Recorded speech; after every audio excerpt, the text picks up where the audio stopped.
Welcome back, everybody, to another deep dive. This time, we're tackling productivity head on. Always a hot topic, right? Yeah, and this one comes straight from you, our awesome listeners. We had tons of requests to break down this article, The Ultimate Guide to Productivity. I gotta say, even just skimming it, this thing is jam-packed with useful stuff, way more than just buzzwords. I was really impressed. It's not just the typical work harder, faster stuff. This guide actually takes a more, I don't know, thoughtful approach, Like it really digs into what it means to be productive on a deeper level. Okay, so less hustle culture, more like actually getting stuff done that matters. Exactly. And, doing it in a way that doesn't burn you out. There's a lot in here about aligning your efforts with your goals, and I think that's something we can all relate to. For sure. So where do we even start with this ultimate guide? Well, I think they do a really smart thing right off the bat by addressing some of the biggest myths about productivity. Those things we all kind of believe, but that might actually be holding us back. Ooh, like what? Spill the tea. Well, the first one they tackle is the idea that being productive is all about doing more. Okay, yeah, I can see how that's a trap. It's easy to get caught up in just checking things off a list, even if they don't really move the needle. Right. It's like we get addicted to that feeling of being busy, even if it's not actually getting us anywhere closer to what we really want. So true. The guide really emphasizes focusing on the right things, not just filling every minute with something to do. Hmm. Now, I gotta ask, what's another myth they bust? Because I have a feeling I've fallen for a few of these myself. I think we all have. The next one they go after is multitasking, which is something I know I'm personally guilty of. Multitasking. Oh man, I am the queen of trying to do a million things at once. I feel ya. But what's interesting is the guide actually delves into the science behind why multitasking is a myth. And get this, research shows that every time we switch between tasks, there's this cognitive cost. Like, a little bit of our attention gets stuck on the previous task, so we're never fully present with the new one. Ah, that makes so much sense. It's like trying to have a conversation while also scrolling through your phone. Yeah. You're not really giving either one your full attention. Right. So the guide suggests, and I think this is really key, focusing on one task at a time and giving it your full attention. Okay, so ditch the multitasking myth. Got it. What else do they debunk? Okay, so this one's a biggie, and I think a lot of us struggle with it. The guide takes on the belief that you have to be busy all the time to be productive. Oh my gosh, that is so me. I feel guilty if I'm not constantly doing something. Like there's always more I should be doing. Yeah, that feeling is so common, right? But the guide suggests that true productivity isn't about being constantly busy. It's about being intentional with your time and energy. That's a really important distinction. So it's Yeah. not about doing more, it's about doing the right things. Exactly. And making conscious choices about how you spend your time instead of just reacting to whatever's thrown at you. Speaking of conscious choices, that's a great segue into the 7 strategies they outline to actually boost your productivity. Okay, I am all ears. I need these strategies in my life. Hit me with the first one. All right, so the first strategy is, drumroll please, setting clear goals and prioritizing tasks. It might sound basic, but they go into some really helpful frameworks for actually doing this effectively. Like, have you ever heard of the SMART goals method? Smart goals. Maybe. Refresh my memory. So SMART stands for specific, measurable, achievable, relevant, and time-bound. Oh, okay. Yeah, that rings a bell. Yeah. But how does that actually play out in real life? Well, let's say your goal is to get organized, right? That's pretty vague. But a SMART goal would be something like, I will organize all my digital files using a specific folder system by the end of next month. See how that's way more concrete and actionable? Okay, yeah, I get it. It's like setting yourself up for success by actually knowing what you're aiming for and how to track your progress. Exactly. And then to help with the prioritizing part, they suggest using something called the Eisenhower matrix. Okay, the Eisenhower matrix. I'm intrigued, but I'm also picturing a complicated spreadsheet or something. No, it's actually super simple. Imagine a square divided into 4 quadrants. So you have tasks that are both urgent and important, important but not urgent, urgent but not important, and then lastly, neither urgent nor important. Okay, so it's like a way of sorting your tasks based on how much attention they need and when. You got it. It helps you figure out what needs your attention right now, what can be scheduled for later, what you might be able to delegate, and what you can just ditch altogether. This is already blowing my mind. I'm seeing my to-do list in a whole new light. So let's say I'm staring down this matrix. Where do I even start? Well, you always want to tackle the tasks that are both urgent and important first, like meeting a deadline for a big project or dealing with a client emergency. Those are your non-negotiables. Makes sense. Those are the things that will cause the most stress if you don't take care of them. Right. And then you can move on to the tasks that are important but not super time sensitive. Things like long-term planning, personal development, or working on a side project. These things move you toward your bigger goals, but they don't have a fire under them. Got it. So I can schedule those for later and not feel guilty about not doing them right this second. Yeah. Now, what about those urgent but not important tasks? Those are the ones that always seem to trip me up. Yeah, those can be tricky. It's easy to feel like you have to say yes to everything that comes your way, but the guide encourages you to be really mindful of those urgent but not important tasks. Because they So can really eat up your time and energy, right? exactly. They suggest delegating those tasks whenever possible. Like, can someone else handle that email or take care of that errand? If you can free yourself from those tasks, you have more time and energy for the things that truly matter. This is so freeing. Okay, so we've tackled urgent and important, important but not urgent, and urgent but not important. Yeah. What about those tasks that are neither urgent nor important? Ideally, you want to banish those from your life completely. We all have them scrolling through social media, binge watching shows we don't even like, just kind of wasting Oh time. yeah, I know those all too well. The guide suggests being really honest with yourself about where you're wasting time and then finding ways to minimize those activities. So the Eisenhower matrix basically helps you sort your life out, task by task. This is a game changer. I feel like I can finally get a handle on my to-do list. It's a super helpful tool, and remember, it's just a framework, so you can adapt it to your own needs and style. The key is to be conscious of how you're spending your time and energy. Speaking of time, the guide also dives into time management techniques, right? That's something I've always struggled with.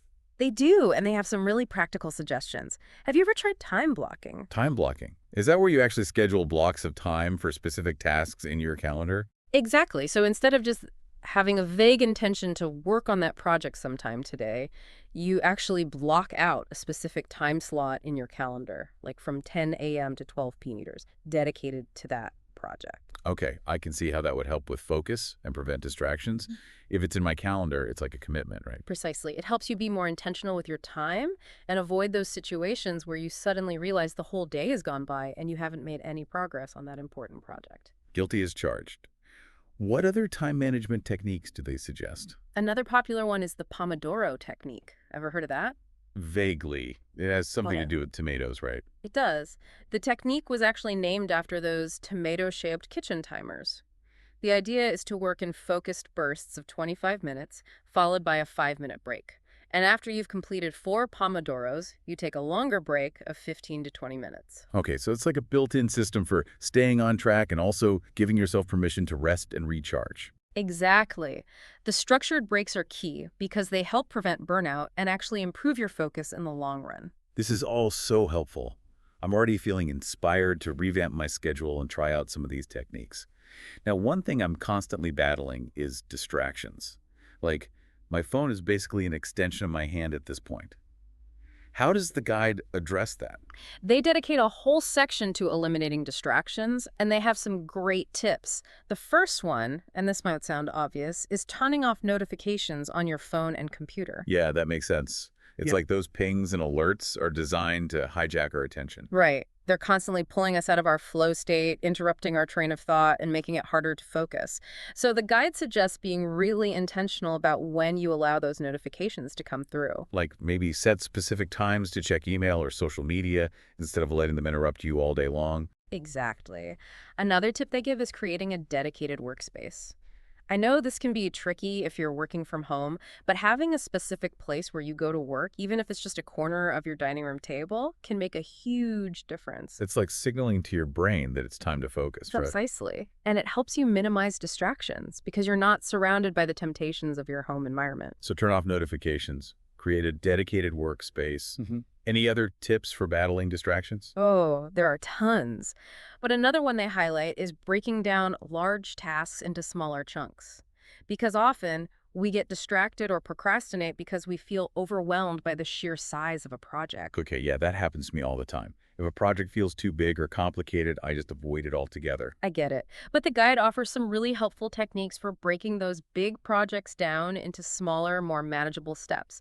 We talked about the 2-minute rule earlier, which is great for those quick wins. But for bigger projects, they suggest creating a detailed to-do list and breaking down the project into milestones. Milestones, like mini goals along the way. Exactly. So instead of looking at the entire project, which can feel daunting, you're focused on completing one step at a time. And as you achieve each milestone, you gain a sense of accomplishment and momentum that keeps you moving forward. I love that. It's like that saying, how do you eat an elephant? One bite at a time. Perfectly put. And the guide also emphasizes setting realistic deadlines for each step, which helps you stay on track and avoid procrastination. Deadlines are key, for sure. I'm definitely going to start using that strategy. Now, this next strategy is one that I think we all struggle with. Learning to say no. Ah, yes, it's so hard, right? But the guide emphasizes how important it is to be selective with your commitments and only take on tasks that truly align with your priorities and goals. It's easy to feel obligated to say yes to everything, especially when we want to be helpful or please others. I know, me too. But what I loved about the guide's approach to this is that it focuses on setting boundaries and saying no gracefully. Like, you can be clear and direct without being rude or dismissive. So it's about valuing your time and energy and making sure you're spending it on the things that matter most to you. And finally, we come to the last strategy, which is something I'm personally trying to get better at. Taking care of your physical and mental health. Yes. This is such a crucial part of the productivity equation, and I think the guide does a great job of emphasizing that true productivity isn't about burning yourself out. It's about creating sustainable habits that support your well-being. So it's not just about working harder, it's about working smarter and taking care of yourself. Absolutely. The guide specifically mentions getting enough sleep, staying active, and practicing mindfulness as key components of self-care. Okay, let's break those down. Starting with sleep. I know when I'm well rested, I'm a much happier and productive human being. But how much sleep do we actually need, and what are the real benefits? Well, most adults need around 7 to 8 hours of quality sleep per night. And it's not just about feeling less tired. It actually impacts our cognitive function, emotional regulation, and even our physical health. So skimping on sleep is like shooting yourself in the foot when it comes to productivity. Pretty much. Chronic sleep deprivation can impair our judgment, memory, and reaction time, making us more prone to errors and less effective in everything we do. Yikes, okay. Yeah. I'm definitely going to prioritize getting those Z's. Now, what about exercise? I know it's good for stress relief, but how does it actually boost productivity? It's not just about blowing off steam. When we exercise, it increases blood flow to the brain, which improves cognitive function, memory, and attention. It also releases endorphins, which boost mood and reduce stress and anxiety. So even a short walk or a quick workout can make a big difference in my ability to focus and get things done. Absolutely. You don't need to train for a marathon to reap the benefits. Even short bursts of activity throughout the day can make a difference. I like the sound of that. I'm definitely going to try incorporating more movement into my day. Now, let's talk about mindfulness. I've tried meditation, but I struggle to make it a consistent habit. Mindfulness is really about being present and aware of your thoughts and feelings without judgment. It doesn't have to be complicated. Even a few minutes of focused breathing can help calm your mind, reduce stress, and improve your focus. So even small acts of mindfulness can make a big difference. Absolutely. And there are so many ways to practice mindfulness yoga, spending time in nature, even just taking a few moments to appreciate the simple things around you. The key is to find what works for you and make it a regular part of your routine. This is all so eye-opening. I'm starting to see that productivity isn't just about checking things off a list. It's about creating a lifestyle that supports your overall well-being. Exactly. It's about finding a sustainable approach that allows you to thrive and achieve your goals without burning out. Well said. We've covered a lot of ground already, from debunking myths to exploring practical strategies and emphasizing the importance of self-care. And we've only just scratched the surface. There's so much more to explore, including specific tools and apps that can help you boost your productivity. But we'll have to save that for after the break. All right, welcome back. I'm really excited to dig into the tools and apps part, but before we do, I actually wanted to circle back to something we touched on earlier, self-care. Oh, yeah, the guide really emphasized that, didn't it? Like, it wasn't just a little side note, it was woven throughout the whole thing. Exactly. It kept coming back to the idea that true productivity isn't about squeezing more into your day. It's about making sure you're actually running on all cylinders. Totally. I used to think self-care was something I could only afford when everything else was done, like a reward for being productive. But this guide totally shifted my perspective. It's not a luxury, it's essential. It's an investment, not an indulgence. And the guide gets specific about what that looks like. They highlight getting enough sleep, staying active, and practicing mindfulness as key components of self-care. Okay, let's break those down, starting with sleep. I know when I'm well rested, I'm sharper, more creative, less prone to those afternoon slumps. But why is sleep so important for productivity from a scientific standpoint? Well, it turns out that when we sleep, our brains aren't just passively resting. They're actively consolidating memories, clearing out toxins, basically doing a whole system reboot.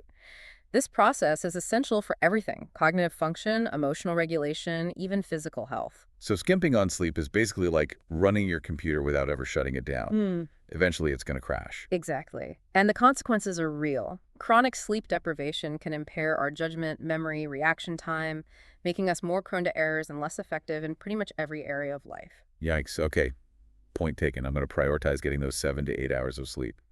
What about exercise? I know it's good for stress relief, but how does it actually boost productivity? It's not just about blowing off steam.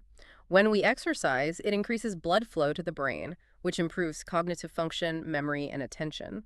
It also triggers the release of endorphins, those feel-good chemicals that can elevate your mood and reduce stress and anxiety. So even a short walk or a quick workout can make a big difference in my ability to focus and get things done. Absolutely.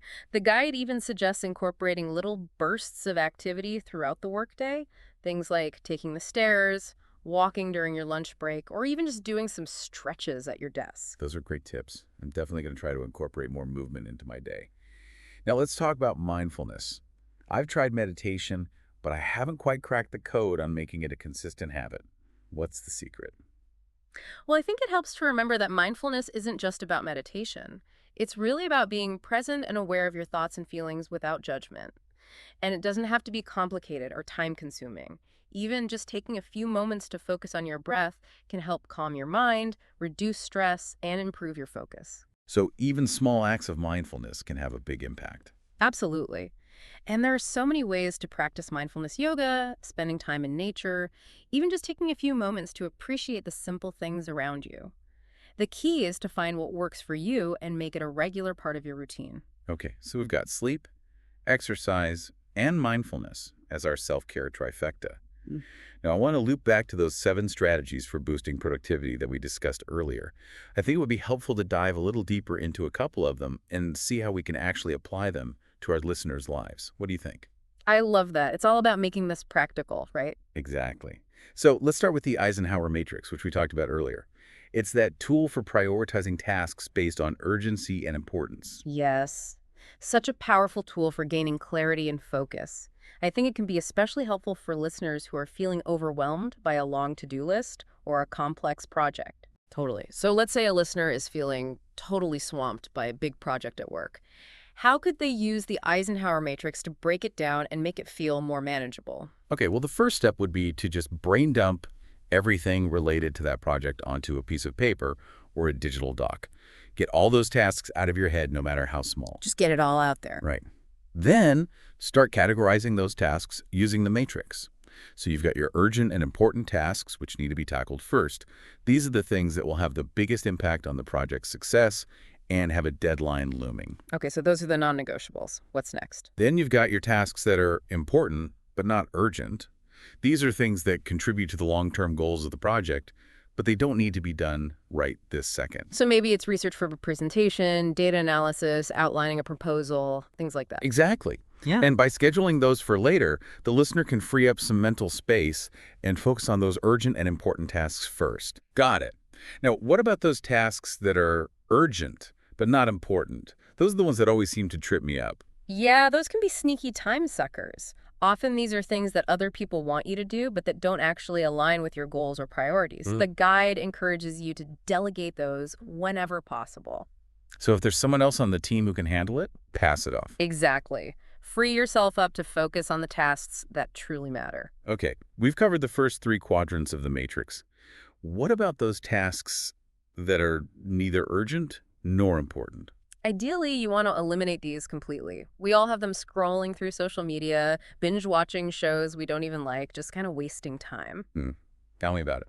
The guide suggests being really honest with yourself about where you're wasting time and then finding ways to minimize those activities. So maybe set time limits for social media or consciously choose to spend your evenings doing something more fulfilling. Exactly. It's about being mindful of how you're spending your time and energy. The Eisenhower Matrix is such a simple yet powerful tool. I'm definitely going to start using it. It's a game changer for sure. And remember, it's just a framework, so you can adapt it to your own needs and style. The key is to be conscious of how you're spending your time and energy. Okay, so we've tackled the Eisenhower Matrix. Now, another strategy from the guide that I'm really intrigued by is breaking down large tasks into smaller chunks. Yes, that's such a key strategy for overcoming overwhelm and procrastination. I know that when I'm faced with a huge task, my first instinct is to just avoid it altogether. But this guide actually provides really practical strategies for making those big projects feel less daunting. Right. We talked about the 2-minute rule earlier, which is great for those quick wins. But for those larger projects, the guide suggests creating a detailed to-do list and breaking down the project into milestones. Milestones, like mini goals along the way. Exactly. So instead of looking at the entire project, which can feel overwhelming, you're focused on completing one step at a time. And as you achieve each milestone, you gain a sense of accomplishment and momentum that keeps you moving forward. I love that. It makes the whole thing feel less scary. Exactly. And the guide also emphasizes setting realistic deadlines for each step, which helps you stay on track and avoid procrastination. Deadlines are key for sure. I'm a master procrastinator, so I need all the help I can get in that department. We all are, to some extent. Now, this next strategy is one that I personally struggle with, and I think a lot of people do.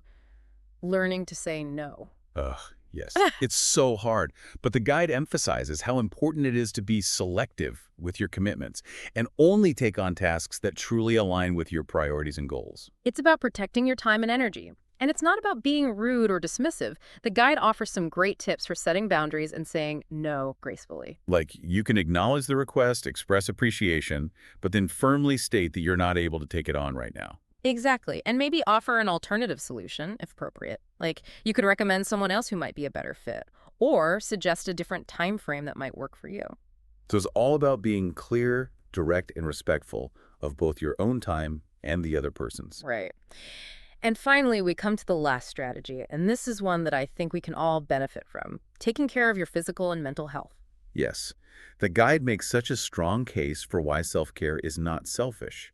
It's actually essential for our well-being and productivity. Totally. The guide specifically mentions getting enough sleep, staying active, and practicing mindfulness. We talked about these a bit earlier, but it's worth reiterating just how crucial they are for maintaining energy levels, focus, and overall well-being. So when we take care of ourselves, we're actually setting ourselves up for success in all areas of our lives. Exactly. And it doesn't have to be complicated. Start with small, sustainable changes to your routine. Make sure you're getting enough sleep. Incorporate some movement into your day, and find a mindfulness practice that works for you. Love it. This whole conversation has been such a great reminder that productivity isn't just about working harder, it's about working smarter and taking care of yourself. Absolutely. It's about finding a sustainable approach that allows you to thrive and achieve your goals without burning out. Well said. Hmm. And speaking of tools that can help us thrive, are you ready to dive into the world of productivity apps and tech? All right, it's tech time. Let's talk apps and tools. I'm actually kind of a geek for a good productivity app, so I'm excited to hear what the Ultimate Guide recommends. Me too. There's so much cool stuff out there these days. And the guide covers a good range, from project management to note-taking to focus tools. Perfect. So let's start with the big ones. The guide mentions Trello, Asana, Evernote. I got to be honest, I'm a Google Calendar devotee, but I've heard those names thrown around. What are they all about? Oh, Trello is super visual, which I love. It uses this system of boards, lists, and cards to organize tasks. You can create boards for different projects, then lists for different stages within a project, and cards for individual tasks. So it's kind of like a digital Kanban board. Exactly. And you can assign tasks to team members, set deadlines, add attachments. It's great for collaborating and keeping track of who's doing what. Oh, that's cool. And what about Asana? How's that different? Asana is awesome for teams too. It's a bit more robust than Trello in terms of features, especially for things like communication and task management. You can create projects, assign tasks, set deadlines, have conversations within the platform. It's pretty much your one-stop shop for team collaboration. Sounds intense, in a good way. Mm. Now, what about Evernote? I feel like I've heard that name forever, but I've never actually used it. Evernote is a classic. It's like the ultimate digital notebook. You can use it for taking notes, of course, but also for organizing ideas, saving articles, creating to-do lists, basically anything you want to remember or keep track of. So I could use it to plan a trip, write a blog post, keep track of recipes. Yep.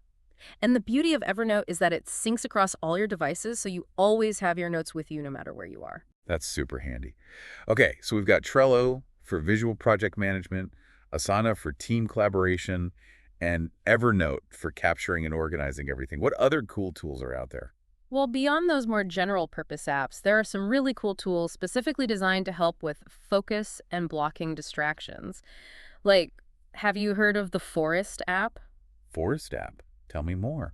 It's so clever. Basically, you plant a virtual tree, and if you stay focused on your task, the tree grows.